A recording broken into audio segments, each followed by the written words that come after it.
সাদামাটা জীবনটা আসলেই অনেক সুন্দর। আলহামদুলিল্লাহ, আল্লাহ অনেক ভালো রেখেছে। আই হোপ সবাই অনেক ভালো আছেন। তো বন্ধুরা, লাল শাক আর আমের সিজন চলে যাচ্ছে।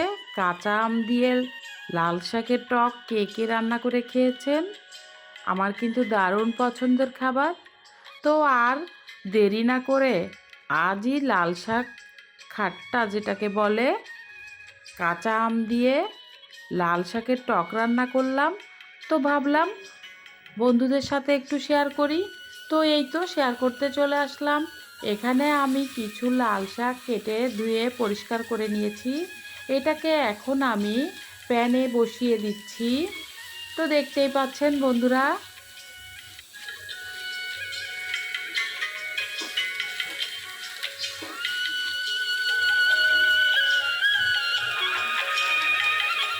এখন আমি এখানে হাফ মগ পরিমাণ পানি পরিমাণ মতো দিয়ে দিয়েছি। তো এখানে আমি এখন পরিমাণ মতো 1 চামচ লবণ দিয়ে দিলাম। এখানে আমি অল্প পরিমাণে হাফ চামচ পরিমাণ হলুদ গুঁড়া দিয়ে দিলাম। তো দেখুন, এগুলো দেওয়ার পরে একটু নেড়ে চেড়ে পানিতে ভালোভাবে মিশিয়ে দিব। যেহেতু আমের টক রান্না করব, সেহেতু পানি দিয়ে কিছুক্ষণ জাল করতে হবে। তো বন্ধুরা, যদি ভিডিওটি ভালো লাগে দেখতে, তাহলে অবশ্যই না টেনে শেষ পর্যন্ত আমার সাথেই থাকুন। এখন আমি এখানে আগে থেকে কেটে রাখা কাঁচা মরিচ কুচি 2-3 টুকরা দিয়ে দিলাম। আর কিছু পেঁয়াজ, 2 টুকরার মতো পেঁয়াজ কুচি দিয়ে দিয়েছি। তো এটাকে আমি ভালোভাবে একটু নেড়ে চেড়ে মিশিয়ে দিব।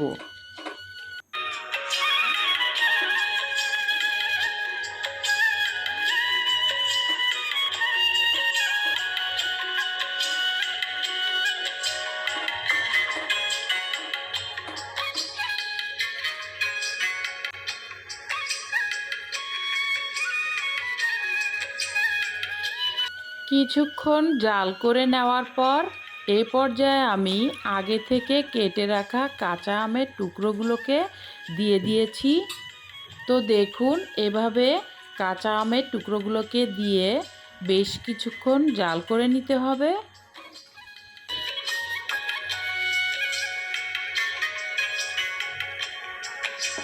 কিছুক্ষণ জাল করে নেওয়ার পর হাফ টেবিল চামচ পরিমাণ চিনি দিয়ে দেওয়া হলো। তো দেখুন, এখন আমি এটাকে ভালোভাবে মিশিয়ে দিচ্ছি। যারা যেভাবে টকের সঙ্গে মিষ্টিটা খাবেন সেভাবেই চিনিটা দিতে হবে। তো এই টকটায় কিন্তু একটু চিনি না দিলে ভালো লাগে না, তো টেস্টটাও অনেক বাড়ায় ফেলে। তো দেখুন, এ পর্যায়ে আমার টকটা কিন্তু প্রায় রেডি হয়ে গিয়েছে। এ পর্যায়ে আমি একটা প্যান বসিয়ে দিলাম চুলায়। তো দেখুন, এখন আমি কিছুটা সরিষার তেল দিয়ে এটাকে বাগার দিব। তো এখন আমি আগে থেকে কেটে রাখা 2টা বড় সাইজের রসুন কুচি দিয়ে দিয়েছি।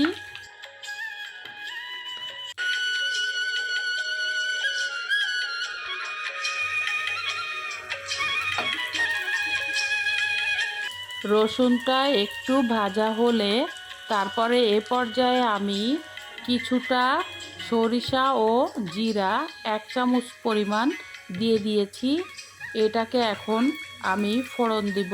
এটাকে ভালোভাবে তেলের ভিতরে ভেজে নিতে হবে একটু মিশিয়ে। রসুনটা যখন একটু বাদামি কালার হয়ে যাবে, তখনই এই ভাজাটা হয়ে যাবে।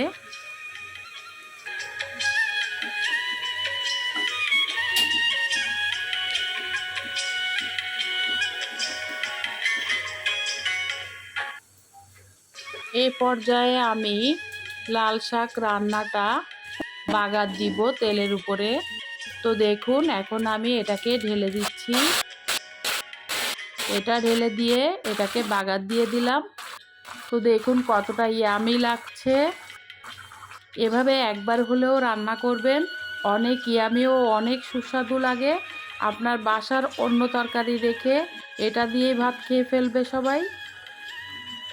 তো দেখুন, দূরে ও কাছের যে সকল বন্ধুরা এখনও পর্যন্ত লিমাস জার্নি পরিবারের বন্ধু হননি, যারা নিয়মিত ভিডিওগুলি দেখছেন, ফলো করছেন, যদি আপনাদের ভিডিওর কোনো অংশ ভালো লেগে থাকে প্লিজ একটা লাইক দিয়ে সুন্দর একটা কমেন্টস করে সাবস্ক্রাইব করে বন্ধু হয়ে যান।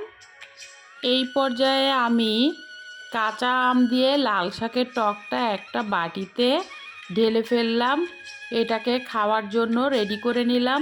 তো দেখুন বন্ধুরা কতটা ইয়ামি ও কতটা সুস্বাদু লাগছে। আর হ্যাঁ, খেতে কিন্তু বেশ মজা হয়েছিল, অনেক দারুণ লেগেছে, যেটা বলার অপেক্ষা রাখে না।